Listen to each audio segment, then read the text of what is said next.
Well, I had an experience just recently, very recently. It was, I went upstairs and you could feel there was something different. You could feel something pressing on your chest.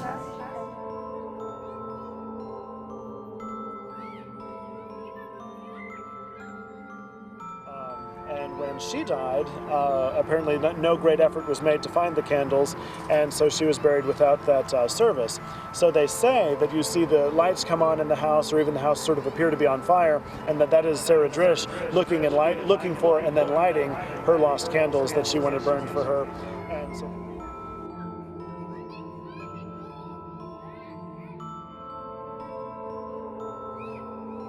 and I was walking by the staircase at the bottom, and I walked through this doorway, and it felt like someone blew in my ear, and it moved my hair.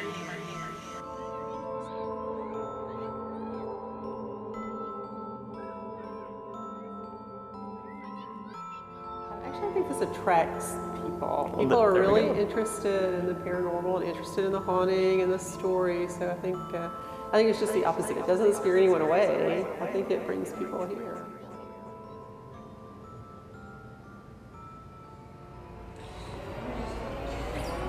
Mom?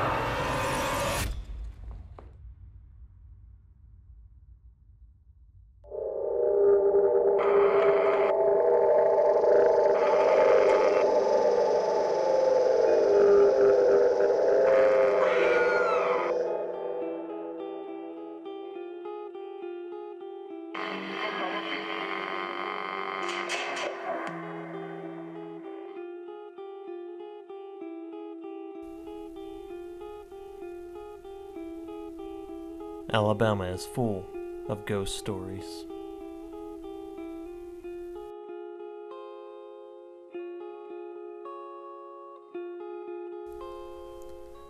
From the dancing ghost of Grants or Harrison to the restless spirits that roam the catwalks of Sloss Furnace, there's just not too many places you can go in our state without hearing tales of the strange, the paranormal, and the macabre.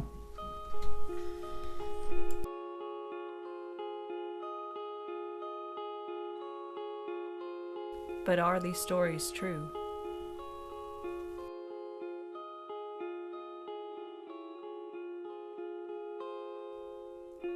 Our crew will travel to these reportedly haunted locations to learn their history and investigate their claims.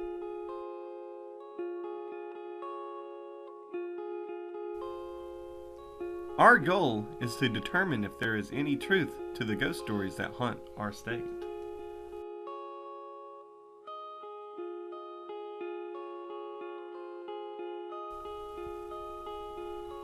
But will we be prepared for what we may find along the way?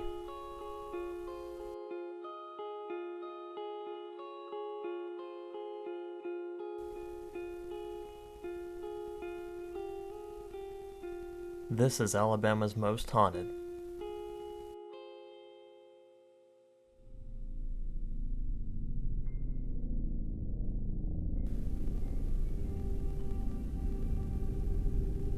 If you grew up in Alabama, chances are on a cold October night, you've probably cracked open a copy of Catherine Tucker Wyndham's 13 Alabama Ghosts and Jeffrey, a collection of ghost stories telling about several of our state's most haunted locations. This includes the story, Death Lights in the Tower. That tower is attached to the Drish Mansion, located in Tuscaloosa. While Tuscaloosa is more popularly known for its football team, the Crimson Tide, it is also home to several haunted locations, including the Drish. After several emails and a few phone calls, our crew was granted access into the mansion to shoot this documentary. We hit the road, headed towards the Drish, which we had just learned was being restored. We met with a few historians there to learn the history of the mansion, as well as its occupants from years past. We're standing here with Gene Ford. He's been with the Preservation Society for how long now? I volunteered for the Preservation Society for the last few years, but I've been working as a preservation consultant in Tuscaloosa for 25 years. Oh, okay. guys been working on the Drish house? Well, the National Register process took a little over a year. I think the McCools have been working on this property for a couple of years now, so it's labor intensive in every aspect of its redevelopment. So tell me, Gene, what does this mean historically and economically for you? It means everything in the world. This property sort of represents the history of Tuscaloosa, history and economics. You know, this was in the 19th century. This house was the head of a vast plantation. There were hundreds, if not thousands, of acres on this side of town. There wasn't at this side of town. This was country then, but it was a huge plantation that Dr. Drish owned.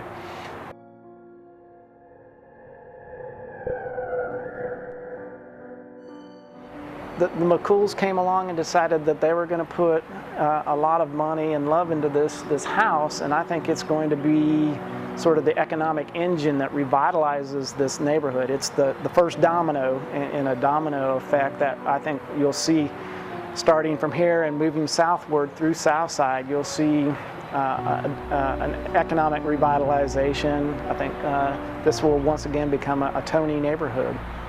Yeah, it's definitely come a long way since we last stepped foot inside. It's amazing what they're doing here. Yeah, it's undergone a great deal of restoration work. I remember going through the interior of it and barely being able to see any of the features, and I worried about its future because nobody seemed to be stepping up to take care of the property. And now that the McCools have done that, I think this is going to continue to be the centerpiece for this side of town. And properties that are listed on the National Register have some additional aspects to them. You know, being listed on the National Register, this property qualified for tax credits, federal and state tax credits, which are enabling this restoration to take place. Okay. So it's a way of saving America's treasures, and that's what's taking what is occurring here through the McCool's restoration work. Okay. I know I've read a lot about this place recently and in my younger years with the 13 Ghosts of Alabama book. And it's a place I've always wanted to kind of investigate, deal with, and I'm just glad that you guys are letting us come in and do this. And we really do appreciate all the hard work that's going into it. It is hard work, and don't get me wrong. It seems, you know, what you see here today took a lot of effort on many people's part. You know, the Tuscaloosa County Preservation Society worked really hard to keep this place going. Robert Malone, who wrote... While Gene continued to tell us what the restoration of the Drish house meant to not only the Preservation Society, but Tuscaloosa itself, I began to wonder what the night would have in store for us. Would the investigation be a bust? Or would all the work being done there bring out the spirits of those long past? Who knew? Maybe we would even witness the spirit of Sarah Drish, roaming the mansion in search of the candle she had wanted burned at her funeral.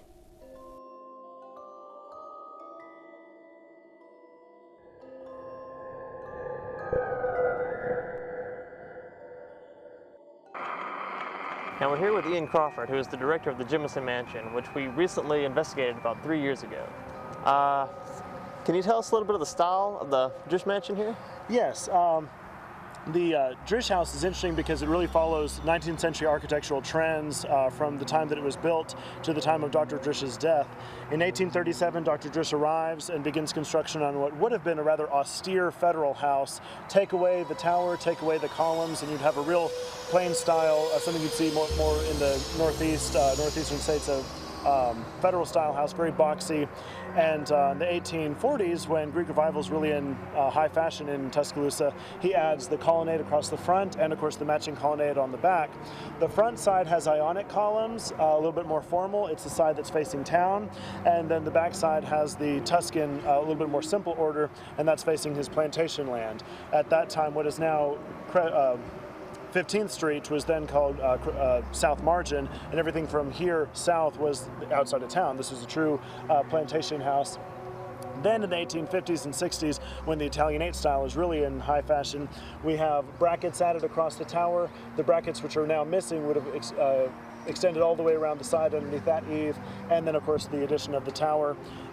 Later, we're not entirely sure quite when, cast iron galleries were added around the side of the house. So at its high point, and there is a postcard image of this from 1905 when the Snedeker family had it, it looks like a big Italian wedding cake, just, you know, layer, layer, layer coming down. Yeah. Without some of these ornaments, it looks a little plain style and severe, but it's amazing to think of all the different generations of work that's happened to this house, and of course exciting to see work like that happening again. Yeah, we've seen several different photos of it, like at one point it was used for automobile parts. Right. One of the most famous photographs of the south end, of course, this house, the Walker Evans 1930s image of this house as the Tuscaloosa Wrecking Company. And that really follows the rise and fall. You think about the planer class being able to build all this, and then by the Depression, all of that has collapsed, and a house as fine as this is cheaper than building a warehouse, and so they literally take an antebellum townhouse, plantation mansion, and use it for a wrecking company.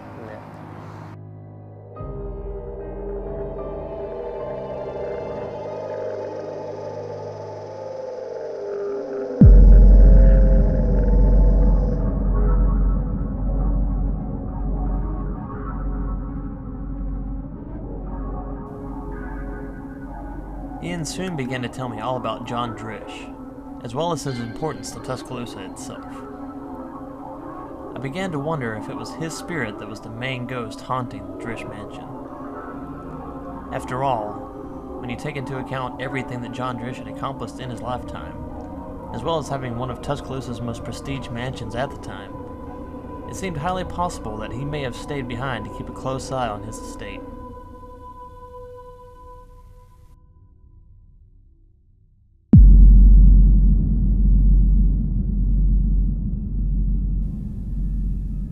As Ian continued to tell me all about John Drish, I became even more excited about our upcoming investigation. Would John Drish care that we were staying at his house? Would he show himself to us? Real estate and construction. So he and his highly skilled slaves built a lot of aspects of the original campus of the University of Alabama, built a lot of structures downtown. The Jemison Mansion where I work, we have contracts showing that Jemison and Drish at times were leasing each other's slaves to work on construction aspects. So he built so much of this city, and of course is adding on and changing his own house, as we talked about changing these styles. So it's really fascinating to see this person and his impact on the city. And often when you study somebody who is nice, you get not that much. They were born here, they died here, so forth. But if somebody had, if they were litigious or if they had some stories about him, that's where you could start to get some recorded history, and we certainly have some of that with Dr. Drish. Okay. Well, there's been a lot of ghost stories circulating this place for years. Oh, of course. Would you mind telling us maybe some of the haunted history of this place? So the main lore that everybody in Tuscaloosa knows is lights in the tower, and we believe this comes from an old story. Dr. Drish's daughter, Catherine, when she moved down here, eventually was engaged to a young man, and Dr. Drish didn't think too highly of that arrangement, and so he sent that guy packing. And eventually, she got married to someone who Dr. Drish did approve of. Well, she never really got over her first fiance, and she fainted one day in New Orleans when she thought she saw him, and her current husband said, she's damaged goods, I don't want her. Yeah. And so he returned her, and that was, great personal slight, is how Dr. Drish felt. And so he lodged Catherine in her room, and apparently from the lore that berated her, only fed her water and bread every day, and she kind of returned into a childlike state. And even though she was a grown woman, she played with her children and nieces and nephews as if she was a child. So very simple, and had to be under constant care. But Dr. Drish eventually really repented for this and felt bad about it, and always provided for her, making sure that she would never go to a place like Bryce Hospital or anything. Yes. And his wife, whom we have a story from the 1860s that she appeared to be rather afraid of him, and we don't know all the dynamics behind that, but certainly this is someone who was able to lock somebody up in his own house for quite some time, so that gives us insight to how he behaved. But she apparently, really did feel strongly for him, because when he died, funeral candles were lit at the base and around the side of his coffin, and she stipulated that at her death, those candles be lit again. Well, Dr. Drish died, the candles were lit, and when she died, apparently no great effort was made to find the candles, and so she was buried without that service. So they say that you see the lights come on in the house, or even the house sort of appear to be on fire, and that is Sarah Drish looking for and then lighting her lost candles that she wanted burned for her. And so for years and years, people have called saying, we see lights on, it looks like the house is on fire. Even when the Preservation Society owned the structure, we'd get reports from the fire department saying, more people called saying that it was on fire. They'd, come down to investigate, and there was never a lick of flame, around there. So that was recently. Oh yeah. All throughout the years, people have said that, and but the house is so severe, and it sits there. And one of the things that's interesting, since it sits on the terminus of a street, and almost no other structure in Tuscaloosa does that, you can be several blocks away, and it'll just catch you. There it is, because the long avenue of streets leading up to it. So it's fascinating seeing all these things come together. The other ghost story is that poor Catherine, who had reverted back to this childlike state, that she, as a ghost, plays with the children who've lived here. When the Snedeker family and Judge Cochran's family lived here, there's a story that the children would say that they'd been tucked in, or that after they were tucked in, someone came back into the room to check on them, and they'd ask their parents, "Why did you keep checking on me? You kept waking me up." And they said, "We didn't go into your room." And so there's this belief that Catherine comes back because she, in a childlike state, wants to be around other children. Yeah, understandable. Do you believe that maybe the candles were hidden somewhere inside the house? Well, when we put all the dates and everything together, Dr. Drish dying, and when his wife doesn't die for another, I think it's 15 or 20 years later, who knows after all that time, did she have the same staff who she had then, who all still knew that story? And as we see in the 19th century and today, when people die, what can you do? It's someone else is handling your estate, and so perhaps someone said, "Oh, well, she wanted this, but here's the candles, just throw them out with everything else." Yeah. So who knows what really happened to them? But we certainly love the story of her coming back to look for the missing candles. Oh yeah. I know that was one of the main stories I would always read in the 13 Ghosts of Alabama. Oh, right. And ever since I was 7, I've always wanted to check this place out. And here we are. And here we are. We're checking it out. Coming up. One of the questions I asked, can you play the piano? And one of the notes hit.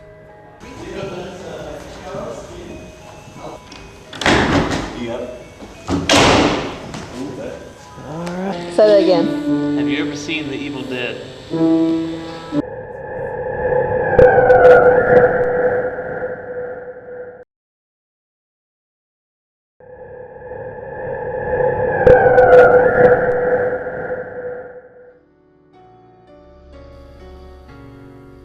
After speaking with the historians, we decided to speak with the mansion's new owner to see what restoring one of Alabama's most haunted mansions was like. We're here with Nicka McCool, who is currently one of the owners of the Drish Mansion now. And Nikki, what do you feel about this place? Well, Kevin, I fell in love with the Drish house 2.5 years ago. I was approached by the Tuscaloosa County Preservation Society. They were looking for someone to take on the house as a project, and I was really happy to purchase the home from them and to begin the renovations. At that time, we did the exterior of the house, painted, repaired the plasterwork, repaired the tower. Now we are working to restore the interior of the house as well. Well, it's definitely come a long way. Yes, it's come a long way from the pink. True. People tell me that all the time. The old pink house with the boarded up windows now has beautiful windows that let in all this light, and it's coming back to life. I think in every project with an old house, there's a point at which you've resuscitated it and it starts to breathe again, and we are there with this house. It is starting to breathe again. It's not just this old dead house anymore. It's becoming a living entity again.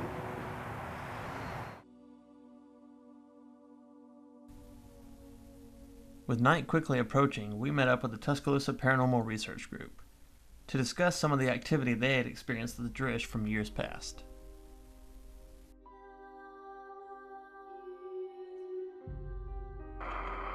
How many times have you been here to investigate? We've been here roughly about 6 times.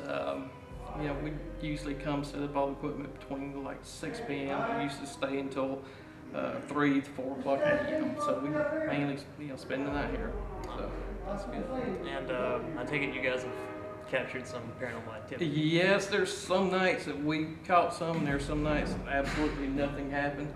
But there's some things that did happen that was just, wow. It was, completely just took us by surprise. I know we were watching some of your videos online, and one of those is a kid's piano starts playing on its own. Yeah, we had a little kid's piano. I got twins at the house, and just for a trigger object, I picked it up when I walked out the door and tried to use it. I think one of the Drish's kids, like one of the things that I heard, they used to play the piano. So I thought maybe a trigger object would be a piano. So one night I had the piano sitting behind me upstairs on the second floor, and we're sitting there asking a series of questions. Of course, can you move anything? Can you talk to us? What year it is? Typical stuff. And then one of the questions I asked, can you play the piano? And one of the notes hit, and it really, took us all by surprise. We couldn't figure out why. Yeah. So that was one of the odd things that happened that night. Okay. Now, you also mentioned earlier that the real piano downstairs played by itself. Yes, the stand-up piano. Downstairs, we was putting on for the University of Alabama, a ghost bus tour, and that's students went through the university and went through downtown, and they told ghost stories on the bus. And then the main feature was here. So they brought students here, we told them the ghost stories, and they got scared, turned off all the lights, done EVP, and then they left. Well, in between the students coming in, you can hear the stand-up piano on the right, in the right room, just one key would hit. And that happened twice that night. And every time it happened, we went over there thinking, okay, what's causing that?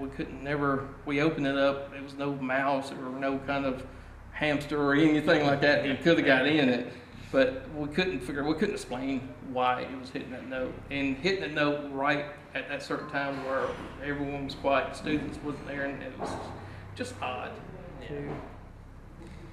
And what advice would you give us for tonight when we investigate? My advice is just mainly let the house speak for itself. Go downstairs and be quiet. Turn everything off, but just be as quiet as you want to. The times we was here downstairs, we kept on hearing like footsteps up here. But every time we ran upstairs, the footsteps is gone. But if I was you, I'd just sit downstairs quiet and just let the house speak for itself.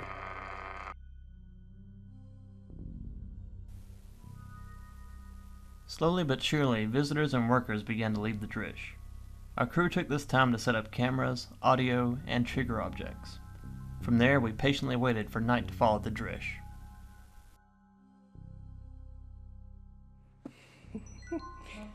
That was weird. What was that?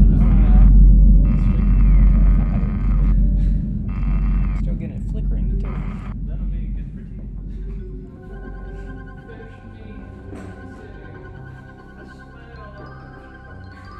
Please come on. Please come on. No, I guess not. For the first hour and a half, the Drish was relatively quiet, save for the occasional knock or strange sound in another room, as well as the feeling of being watched.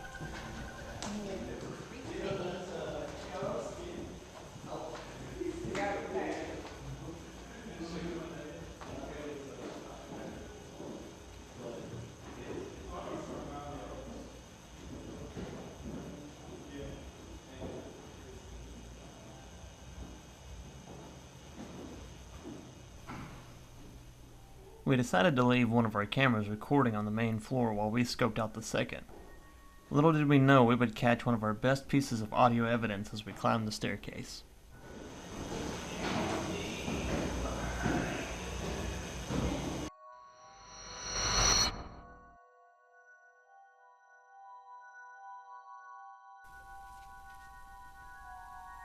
As we made our way upstairs, our camera caught pretty clearly what sounds like a male saying, "Kathy, where are you?" The voice sounds as though it's very close to the camera. Upon hearing this voice while going over our footage, we couldn't help but wonder if Kathy was short for Catherine. Could this have been John Drish looking for his daughter?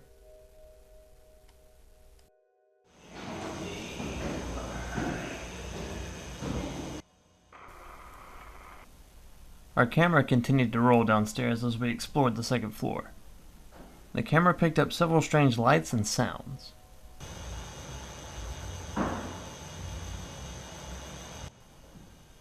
This also includes what sounds like a cat meowing in the main room.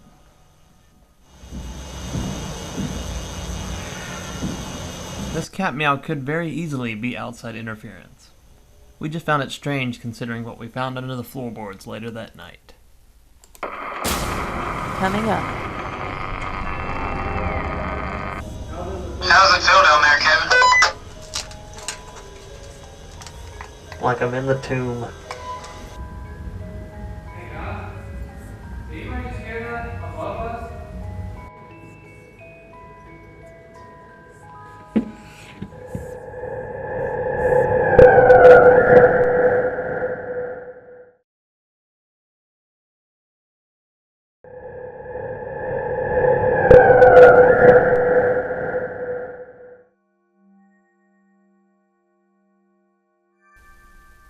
Things were starting to get interesting at the Drish.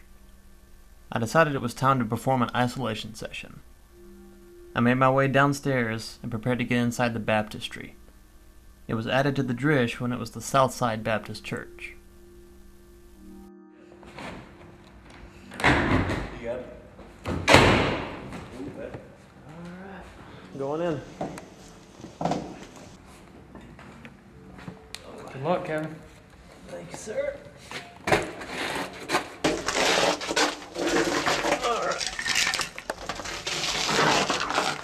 Okay, I'm gonna stay down here and do my isolation. I'll ready you guys in about 30 minutes. Alright.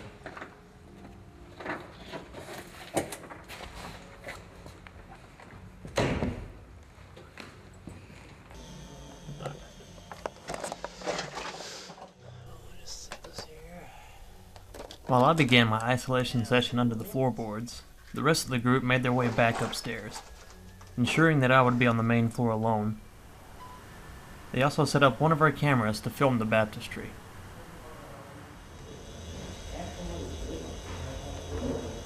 How's it feel down there, Kevin? Like I'm in the tomb. Feel like you're buried alive? It's a lot like that Ryan Reynolds movie, Buried, which didn't actually exist.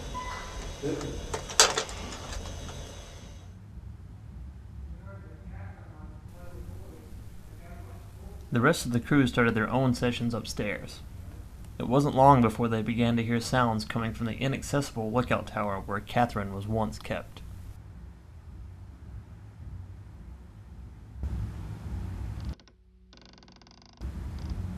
Hey guys, did anybody just hear that above us? I just talked to Catherine and I started hearing creaking going on above us.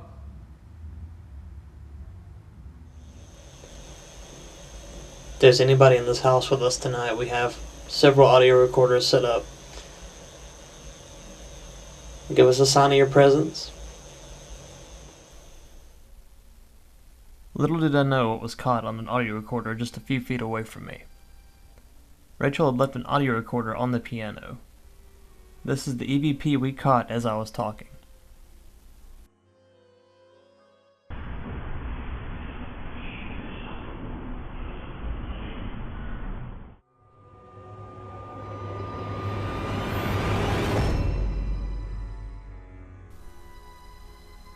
Rachel's audio picked up a voice saying, "Evil is here." We never felt as though there was an evil presence in the house, however.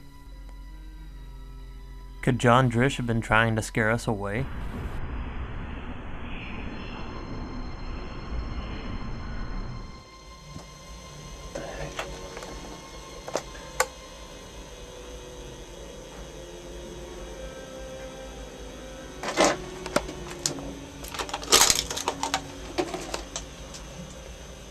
Hey, is there anybody downstairs right now?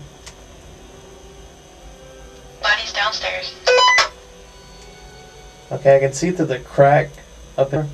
and it just looked like somebody walked right past.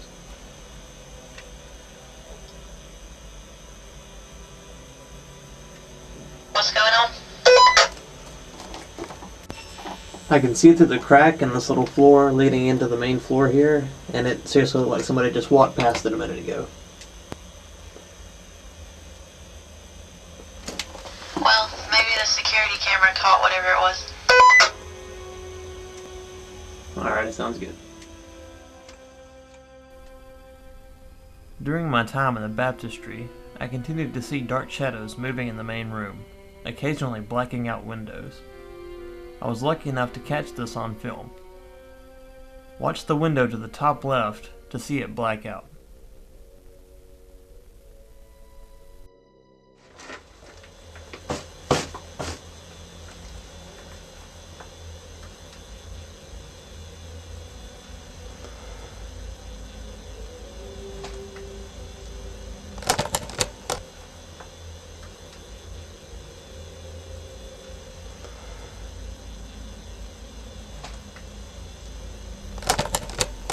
As I continued to experience things under the floorboard, Nick decided to ask some questions upstairs to see if he could contact the spirits of either Sarah or Catherine.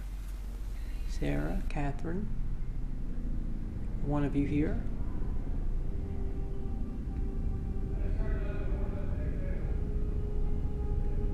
I don't mean you, either of you, any harm.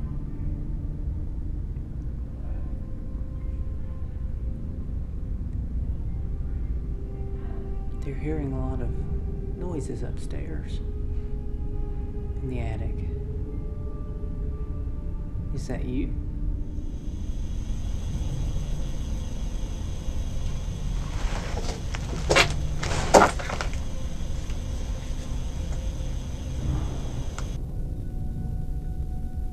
I also continued to hear several heavy footsteps above me.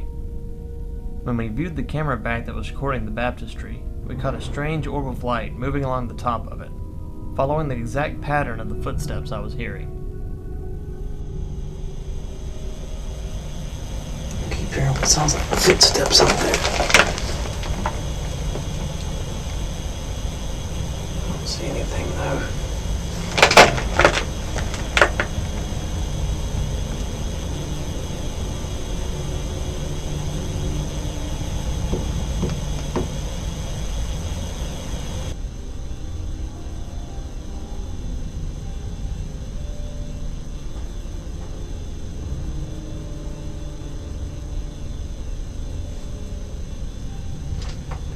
Footsteps are right up here by the fireplace, which is right directly behind where the camera's sitting, right up here.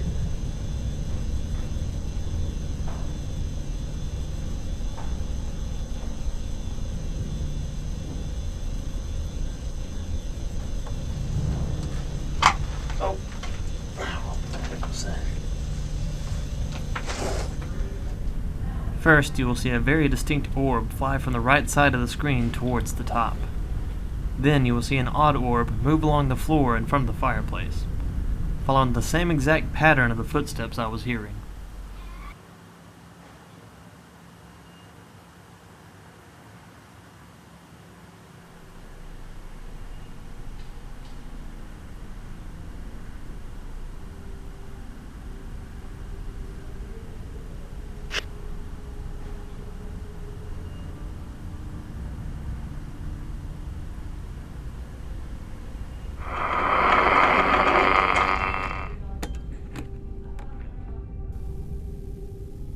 Nick and Sean climbed into the attic area, armed with candles to try and trigger some kind of response from Sarah Drish.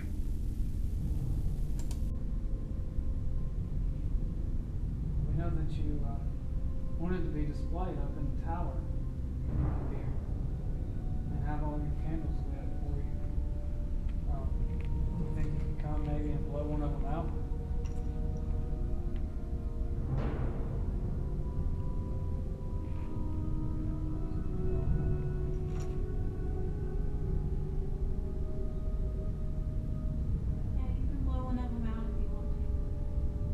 Catherine, if you're up here with us, you think maybe you could come and blow one of the candles out?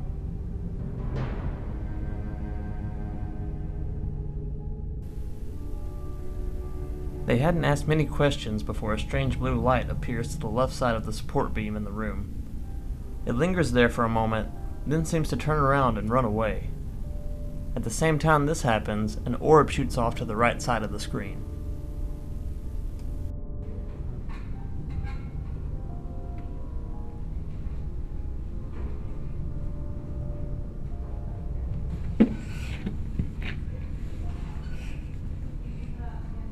Catherine, if you have anything that you want to say, or if you want to make your presence known to us, please blow on this candle.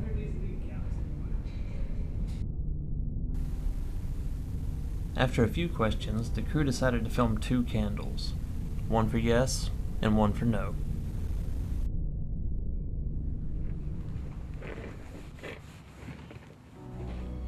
Y'all want to stay over here or do audio over there? Do audio over there. Lois, can you come up here with us? Can you come up the ladder?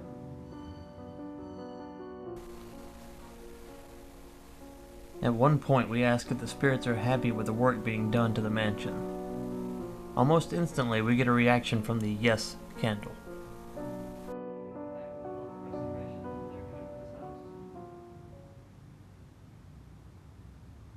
Does it make you happy to see them trying to breathe new life into it?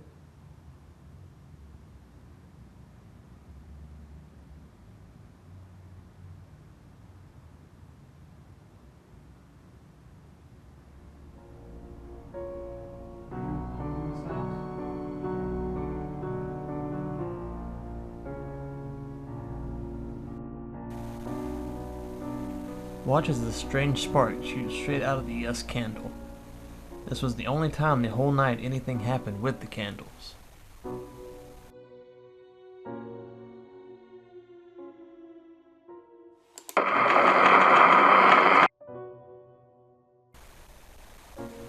After I was released from isolation, I met up with the rest of the group. The guys all decided to head under the house to search for the lost death candles. Rachel and Kayla investigated the first floor. Again. Say that again. Have you ever seen The Evil Dead? Why? Finish your statement. The hag's gonna be down there. Yeah. I'll check inverted first. Spider-Man it. He does have a gun. Take his gun. He's packing, he's packing. Take his gun and shoot him. Hear that ghost? Spookums. Hear that ghost?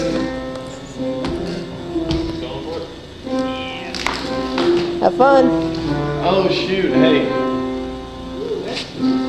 By little gaping holes. There's a creature down there, Nick. Look out, Nick. It's gonna crawl at you. Little did we know what we were about to find. Saying, I don't know why. I was wondering what he was talking about. Oh, God. What? That? This Oh. dead animal. Oh, It's wow. a dog. There's a dead dog down here. No, it's a cat. Dude, that's a cat. That's a cat. There's a rat right here. That looks like a freaking massive bat. Look, there's 2 rats right here. Dude. A dead cat? It's been here a while. And a dead rat. And 2 dead rats. 2 of them.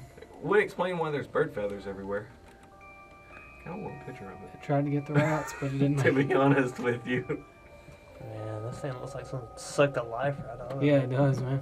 Back when I was It in Boy has definitely Scouts, been here a while. Back when I was in Boy Scouts, a dog had went into our scout hut. Look at the front. Check the front of it, somebody.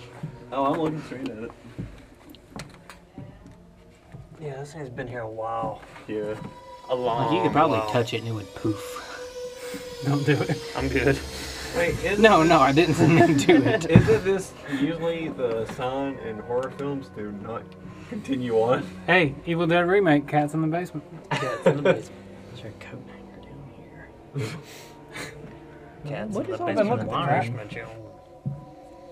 Oh, my kneecaps don't like this at all. It's just the ears on this thing is like perfectly upright. Like, how did it die?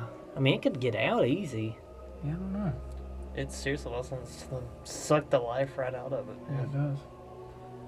Unless it It's almost like it's mummified. Look at this. It really does look mummified. It is. It's mummified from lack of exposure to sun and stuff like that. This cat's probably been down here for years. This might be older than we are. Probably. Like, what if you saw its head turn and look at Oh you? God. I couldn't shamble out of here fast enough. I would be up the always. I would be up. He'd make a new hole, man. Yeah. Hey, what's that? I'm about to have to get out of here, guys. My Hulk's claustrophobia is like kicking in pretty hard. Yeah, go ahead. If you can find the exit, there it is. Yeah, I don't. I'm getting claustrophobic too, but my knees are hurting more than Mine aren't too. Finding this cat's body was very strange, to say the least. It still makes us wonder if he was the source of the cat meow we had caught earlier in the night.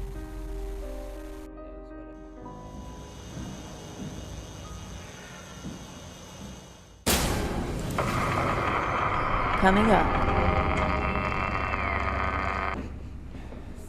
Oh, whoa, dude. Yeah, right here. There's flour. Oh, wow, yeah. Yeah, holy crap. That is... Y'all come here. Dude, you can smell them strong. Yeah. Smells like roses. Smells like roses. We're in the house.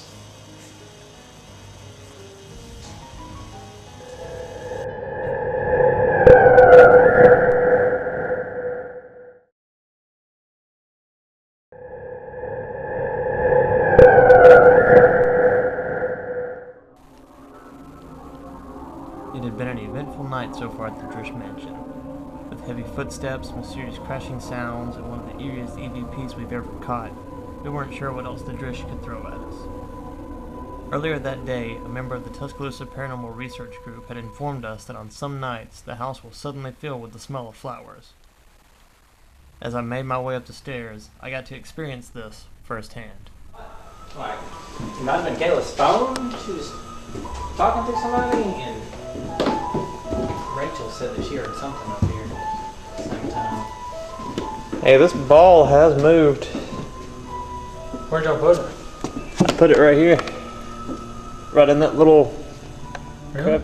crevice. Right. You can ask Jonathan though. I put it right there in that little crevice, and it was sitting right here.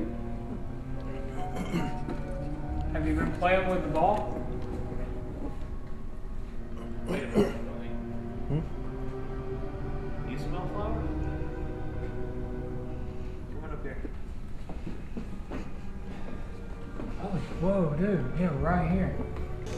There's flour. Oh, wow, yeah. Yeah, holy crap. That is... Y'all come here.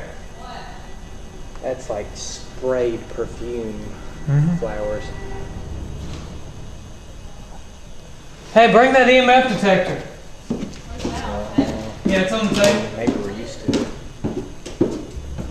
It smells like flowery perfume. Right in this area.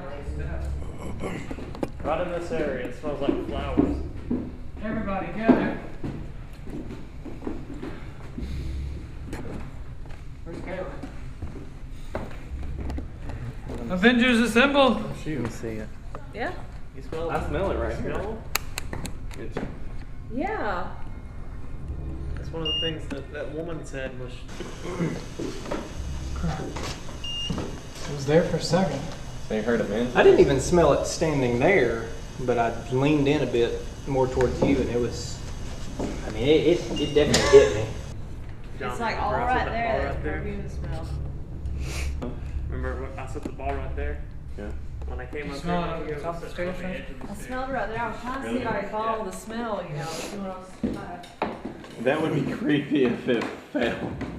And we heard it bounce. Really? That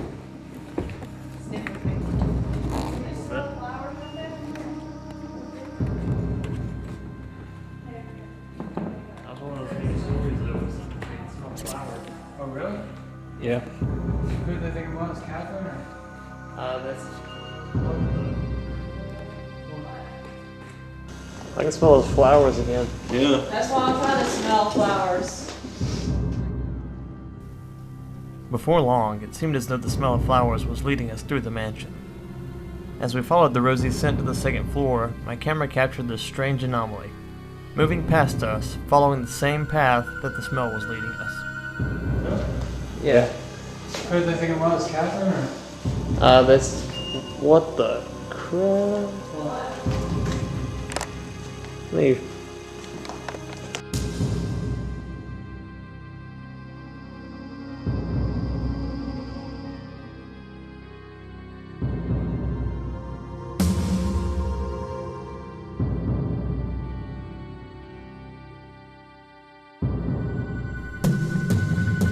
After catching the strange light anomaly, Nick continued to roll on his camera.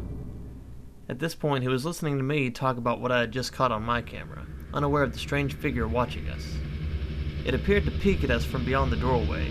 Watch close, you can actually see it pull back at one point, almost as if it was scared of being seen.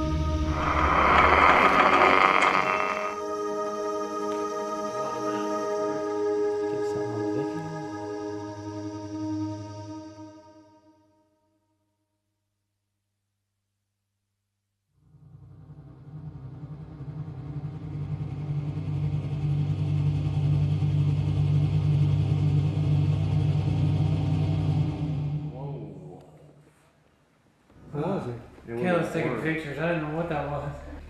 I was getting ready to pack up and leave. I told you it would happen that way.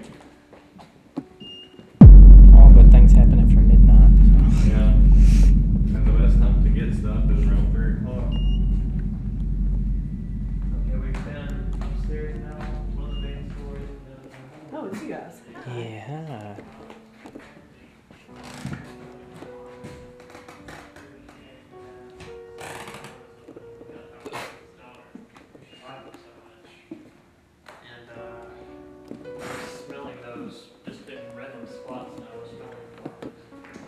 And what's crazy is this happened after Nick heard a deep man's voice coming from up here.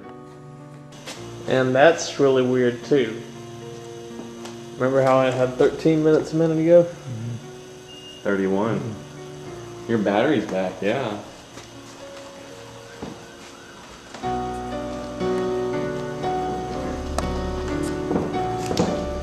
Dude, you can smell them strong.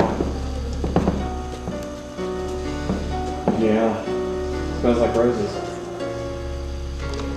Smells like roses. That ball though. Can you roll that ball down the stairs for us? Huh? I think I did earlier. Pretty sure I did. We can smell the flowers. Can you give us another sign? Maybe. As we continue to try and communicate with the spirits, this large ball of light quickly moves along the floor. Was this the little girl running to another room?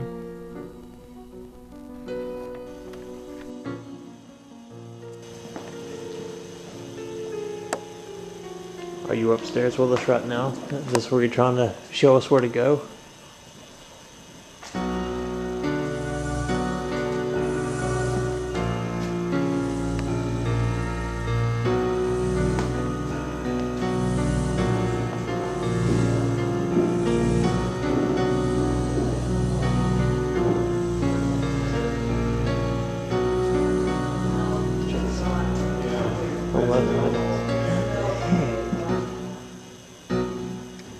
Jonathan. It's back to 11 minutes. On the back. It's back to 11. Yeah. It just went from... It was 13. It went 13, 31, now it's at 11. Are you trying to reveal yourself to us? Feel free to take all the energy from my camera to show yourself. Any of our electrical equipment, feel free to use any of that to show yourself, please.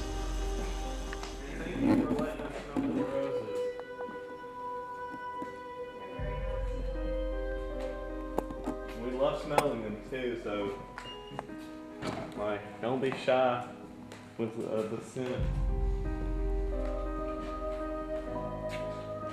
Smelling it back this way. I'm not either.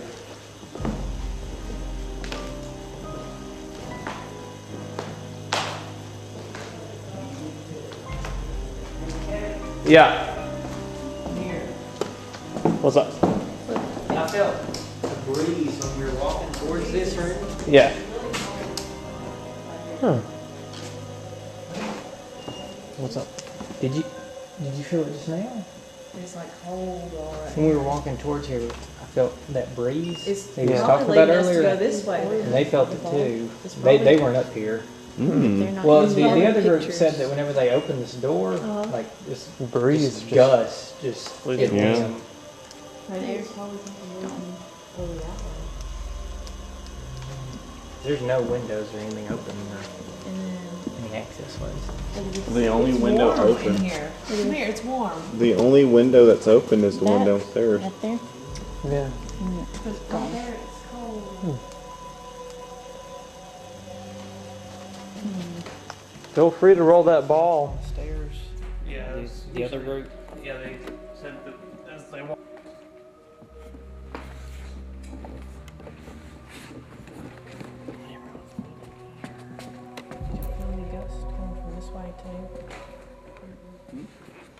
When I walk by, I have a feeling it's on the stairs. I really It's the feel like stairs. stuff is on the stairs. We decided to make our way to the staircase. As we went to sit down, Jonathan claimed to see what appeared to be a little girl peeking at him from beyond a doorway. As he makes mention of it, our camera's audio picks up what sounds like a male voice whispering, "There you go."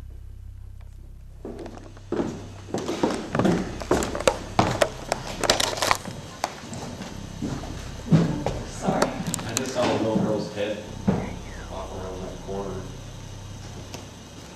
What?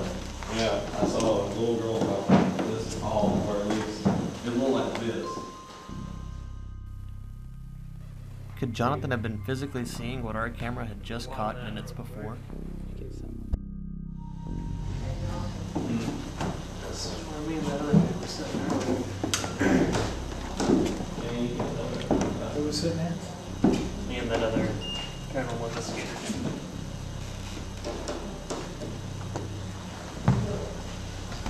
Oh man, I could see that screen. Do what? I said that screen on your little thing down there. There's this crack in the floor. Oh man. I was like, are you here with us tonight?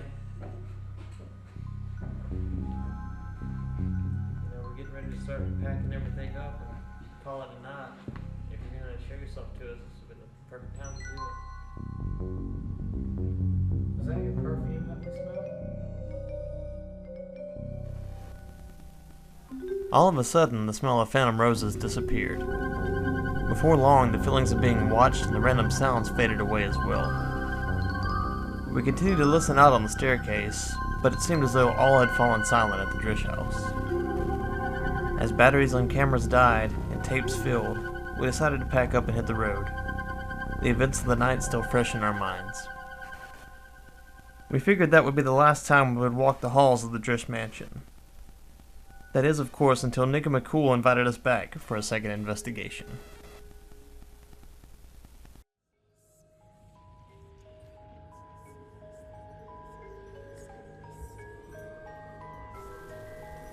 Our first night at the Drish was simply amazing. It was an honor to investigate one of Alabama's most original haunted houses. After everything we witnessed that night, I can honestly say that when someone tells you the Drish mansion is haunted, you'd better believe them.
The Drish Mansion now operates as an event venue.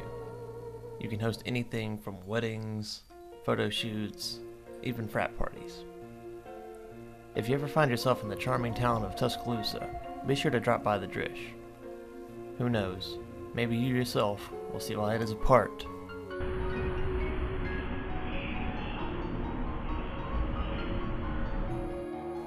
of Alabama's most haunted.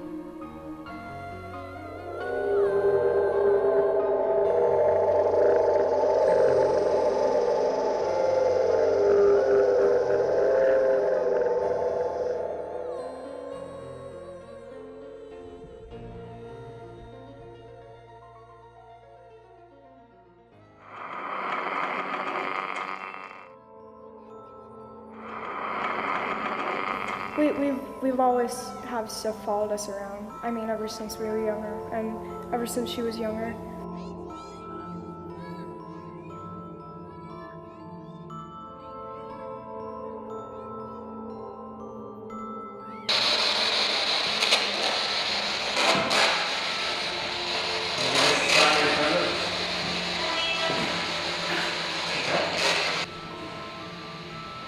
Dude, I just got that serious pain in here. You got it? You need to go chill somewhere? Crap, dude.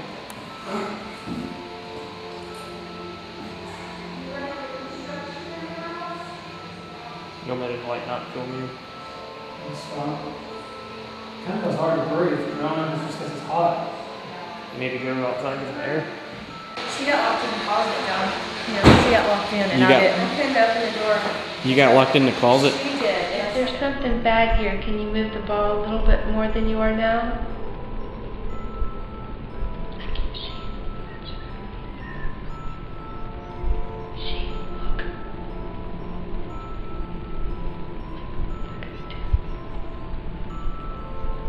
Oh, shoot. Jesus Christ. Holy crap.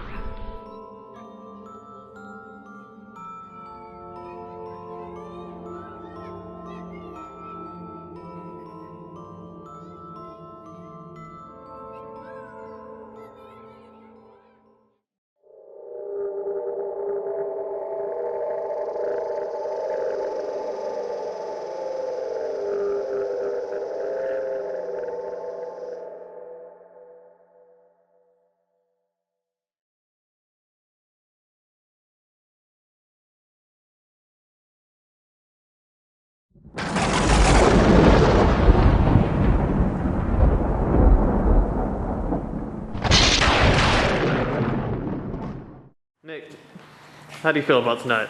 You're usually behind the camera. How does it feel to be in the limelight? The window's open, so someone's probably going to crawl in and murder us. Oh, God. That's Yeah. good. All right.